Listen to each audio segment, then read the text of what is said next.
नारी आषाढी वारी सुरू झालेली आहे.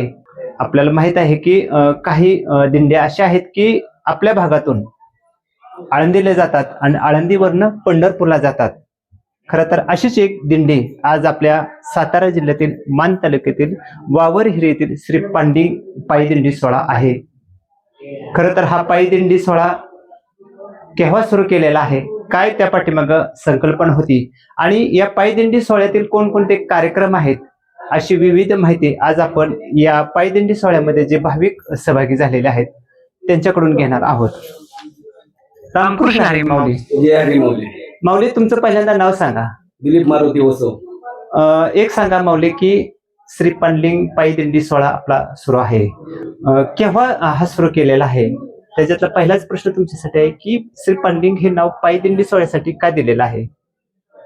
वावरे पंचक्रोशीतील एक नामांकित असं तीर्थक्षेत्र आहे पाललिंग बर देवस्थान. हा. तर त्याच्या मार्फत आम्ही ते नाव पालिंगाच्या नावाने आम्ही दिंडी सोहळा चालू केलेला आहे. किती वर्ष झाली साधारण? तरी साधारण 16 वर्ष झाली. 16 वर्ष झाले. 2010 मध्ये चालू केलेली आहे. 2010 मध्ये ही पायी दिंडी सोहळा सुरू केलेला आहे. आता मला सांगा, आता जे मी मगाशी म्हटलेलं आहे की काही दिंड्या ह्या आळंदीला जातात, आळंदीवरनं पंढरपूरला जातात. आपली अशी दिंडी चाललेली आहे की खरं तर आपण इथून पंढरपूरला जायला पाहिजे होतं, पंढरपूर जवळ आहे, तर तुम्ही आता आळंदीला जातात. काय विचार आहे की तिकडून असं सहभागी होण्याचा? आमचं असं हे आहे की आळंदीवरून करताना पूर्ण वारी करायची. बर. हा. म्हणजे आता पंढरपूरला जाण्यापेक्षा आळंदीला डायरेक्ट केलं की आळंदी करून पंढरपूर करत बरीचशी गावं आपण करत करत करत पंढरपूरला एकादशीला आषाढी एकादशीला पोचणार. हा. आणि तिथून मग आपण काला करून परत माघारी. परत तुम्ही त्याच मार्गे येता का डायरेक्ट वाहुऱ्याला येता? डायरेक्ट वावरायला मी वाहुऱ्याला येता. हो. धन्यवाद. दादा, तुमचं नाव सांगा पहिल्यांदा. किसन गोविंद कदम. दादा, प्रश्न तुमच्यासाठी आहे की आपल्या वावर हे पंचकृषी आहे, या पंचकृषीमध्ये कोणकोणती गावं येतात साधारण आपल्या पायी दिंडी सोहळ्यामध्ये सहभागी झालेले आहेत? पायदिंडी म्हणजे बलावाडी, कोसाळवाडी, नानोडेवाडी आणि एक दगडवाडी, गोरपडवाडी आणि डोकळ. ते म्हणजे वावरेल पंचकृषीतील डोकळवाडी. साधारण हे पंचकृषीतील एक 10-12 गावं आपल्या पायी दिंडी सोहळ्यामध्ये सहभागी होतात. आता एक सांगा दादा, पायी दिंडी सोहळ्यामध्ये असे हे आपल्या वावरेल पंचकृषीत आपले हे येतात, म्हणजे गावं येतात. आता एक सांगा दादा की जी आपली पायी दिंडी सोहळा तुम्ही वावर ह्याच्यापासून सुरुवात केला आहे, तर पहिल्या दिवशी कुठला कार्यक्रम होता आणि तिथून कसा मार्ग आहे तुमचा? पहिले सुरुवातीला पालिंगामध्ये पंचपती होते. बर. नंतर दानगडीत पंचपती होते. परत मारुती मंदिरामध्ये वावऱ्यात होते आणि त्याच्यावर मग आमचे प्रस्थान सुरू होते. म्हणजे वावर हेरेतून तुम्ही कुणीकडे दहिवडीकडे येतात आणि दहिवडीतून आता थेट कुणीकडे जाणार? दहिवडीतून आम्ही आळंदीला जाणार. असा हा प्रवास आहे. एक सांगा दादा, ज्यावेळेला सुरुवात केली त्यावेळेला काही लोक तुमच्या बरोबर असतील, त्यावेळेला कसा विचार मनात आला की आपण आता हे दिंडी सोहळा सुरू करावा? ते आबानी सुरू केलेले आहे. आबा कोण? म्हणजे सीताराम आबा कबल. सीताराम ज्योती कदम. सीताराम ज्योती कदम, त्यांना सर्वजण आबा म्हणतात. आणि आबानी हा तुम्हा सर्वांना बरोबर घेऊन चालू केलेला हा पायी सोहळा आहे. म्हणजे आत्ताच आबांचं यावर्षी तुमच्यात नाही, ते सगळे तर कायम त्यांचे असतात. अजून काय सांगचाल या पायी दिंडी सोहळ्यामध्ये? काय अनुभव आला तुम्हाला? काय बघताय तुम्ही, म्हणजे पायी दिंडी सोहळा सुरू करायचा म्हटलं की बरेच अनुभव असतात. शेतकरी वर्ग तुम्ही सगळ्या घेऊन शेतकरी. आता मला सांगा, कार्यक्रम कसे कसे असतात तुमचे? म्हणजे कार्यक्रम संध्याकाळी हरिपाठ असतो, कीर्तन असतात, भजन कीर्तन प्रवचन असे कार्यक्रम होत असतात.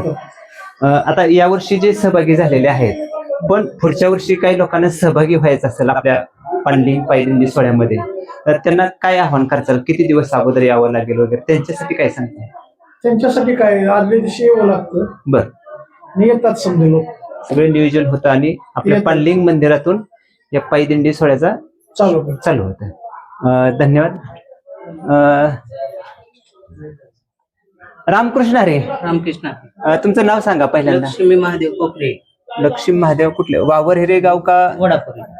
वडापुरी ती कुठं आलं वडापुरी इंदापूर तालुक्यात. मग आज तुम्ही पायदिंडी सोहळ्यात सहभागी झालाय आपल्या पांडलिंग काय विचार होता काय? काय नाही आपलं चालायचं म्हणजे चला पण सगळे ही मिळून आलो आहे. पण तुम्ही किती महिला आहे? म्हणजे 4 जण आहे. 4 जण तुम्ही पायदिंडी सोहळ्यामध्ये.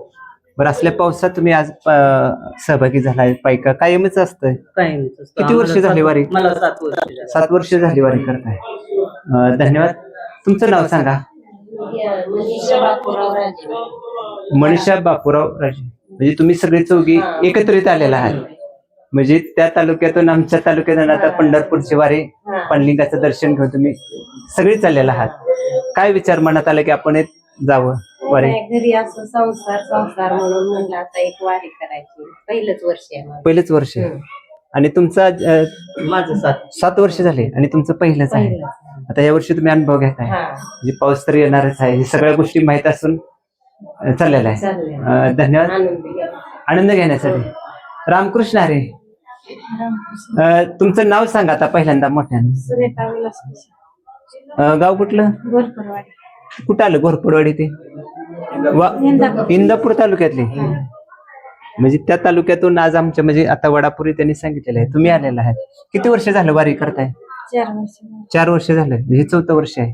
घरच्यांनी विचारलं वारीतनं काय मिळतं तर काय सांगताल मैत्रिणीला घरच्याला? आनंद सांगणार म्हणजे आज. आनंद मिळतो ते. धन्यवाद. तुमचं नाव सांगा पहिले. विजय ज्योतिराम जाधव. विजय ज्योतिराम जाधव. बरं नोकरी व्यवसाय काय करत होता? काय नाही, शेती. शेती. मग आज पायवारीमध्ये सहभागी झालाय. काय शेतीतली कामं झाली का सगळे? शेतीचे काम सगळी झाली आणि आता पायवारी. पायवारीमध्ये. आता पायवारीमध्ये काय बघितलंय तुम्ही? पाऊस असतो सगळं असतं तरी पण सहभागी झालाय. पाऊस असला तरी काय वाटत नाही. काहीच वाटत नाही. हे सगळं माऊलींच्या हे ना कृपाच झालेले आहे. धन्यवाद. श्री पांडलिंग पायदिंडी सोहळा हा दहिवडी येथील विकास दरेकर व बंडू दरेकर यांच्या निवासस्थानी आलेला आहे. आपण दृश्य पाहतोय ते दरेकर कुटुंबाच्या वतीनं आज खरं तर त्यांना महाप्रसादाचे आयोजन करण्यात आलेले होते आणि काही काळ या ठिकाणी विसाव्यासाठी पायदिंडी सोहळा थांबलेला आहे. याच दरम्यान मानदेश भूषण परिवाराने श्रीपांडलिंग पायदिंडी सोहळ्यात जे वारकरी आहेत त्याच्याशी संवाद साधलेला आहे. पावसाचं खरं तर दिवस आहे आणि अशा ठिकाणी आपण बघतो की वारकरी उत्साहाने सहभागी झालेले आहेत पायदिंडी सोहळ्यामध्ये. आणि खरं तर घरामध्ये कीर्तन कार्यक्रम आयोजित करण्यात आलेला आहे. दत्ता महाराज गुळीक यांची कीर्तन सेवा सुरू आहे. आणि खरं तर पावसाचा एवढा जोर असताना सुद्धा भाविकांच्या मध्ये मोठा उत्साह आपल्याला दिसत आहेत. सर्व पायदिंडी सोहळ्यामध्ये जे भाविक सहभागी झालेले आहेत ते कीर्तनात दंग झालेले आहेत. खरं तर काही भाविक आहेत वारकरी ते घरात बसलेले आहेत आणि काही वारकरी महिला आहेत त्या खरं तर शेजारच्या घरात बसून कीर्तनाचा आनंद घेत आहेत. आपण आलो ते थेट दत्ता महाराज मुळीच्या कीर्तनामध्ये आलेलो आहोत. आपण रमलोय ते भजनामध्ये रमलेलो आहोत.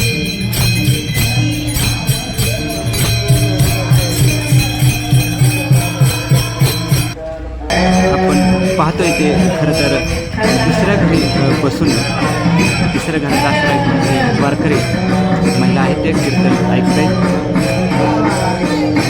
खरं तर वावर हिरे दहिवडे आळंदी पंढरपूर असे या मार्गे पायदिंडी सोहळा आहे. आपल्याला दृश्य पाहावयास मिळत आहे ते वारकरी भजनाचा आनंद घेत आहेत. पायदिंडी सोहळ्यामध्ये हे सर्व वारकरी सहभागी झालेले दृश्य आहे.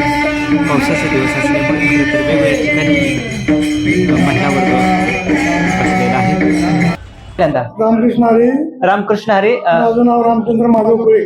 बर गाव? कंपोस्ट वावरे तालुका जिल्हा सातारा. बर वय किती? माझं वय 69. 69. नोकरी वगैरे काय? पोलीस मध्ये रिटायर झालो मी आता 12 वर्ष झाले. बर आणि आता वारी चाललाय रिटायर? पहिल्यांदाच वारीचा होता मी असं आनंद घेतला. बर पहिल्यांदाच. काय पाऊस वगैरे आहे की? पाऊस आहे त्यांच्याबरोबर आपल्याला बघू काय होईल ते. पहिलीच वारी आहे माऊलींची आहे. धन्यवाद दादा. तर तुमचं नाव सांगा आता. संतोष विजय घंटे. घंटे. गाव कुठलं? दानोलवाडी. बरं आता वारीत सहभागी झालाय काय? पहिलंच वर्ष आहे. पहिलेच वर्ष. का मनात आलं की आता आपण पहिल्याच वर्षी जावं? आपली सगळीच आहे ती आसपासची सगळीच सगळेच आहे म्हणून. काय नाव झाले. मान तालुक्यातील वावर हिरे पंचकृषी खरं तर सर्वांनाच परिचित आहे आणि याच पंचकृषीत श्री शंभू महादेवाच्या अष्टलिंगापैकी एक अष्टलिंग ते श्री पानलिंग आहे आणि याच पानलिंगाच्या नावानं खरं तर वावर हिरे पंचकृषीकरांनी पायदिंडी सोहळा सुरू केलेला आहे. खरं ते पदस्पर्श झाला ते मण्णा महाराजांचा झालेला आहे आणि खरं तर मण्णा महाराजांच्या मार्गदर्शनाखाली सीताराम बाबा कदम आणि त्यांच्या सर्व सहकार्यांनी ही पायदिंडी सोहळा सुरू केलेला आहे. खरं तर मानदेश भूषणशी बोलताना खरं तर या सर्व लोकांनी सांगितलं की या पायदिंडी सोहळ्यामध्ये सर्व वावरे पंचकृषीतील भाविक आहेत. खरं तर बाहेरून सुद्धा आलेले आहेत. खरं तर हा वावरेकरांच्यासाठी आनंदाचा क्षण आहे. हा पायदिंडी सोहळा वावरेतून दहिवडी मार्गे आळंदीला जातो, आळंदीवरून पंढरपूरला जातो. खरं तर त्याचं कारण पण अण्णांनी सांगितलेलं आहे की का जातो, की आपल्या पांडलिकाचं दर्शन व्हावं, बरोबर आळंदीतले पण माऊलीचं दर्शन व्हावं आणि समवेत जावं. खरं तर सर्व मानदेश भूषणशी बोललेल्या सर्वांना मनपूर्वक धन्यवाद.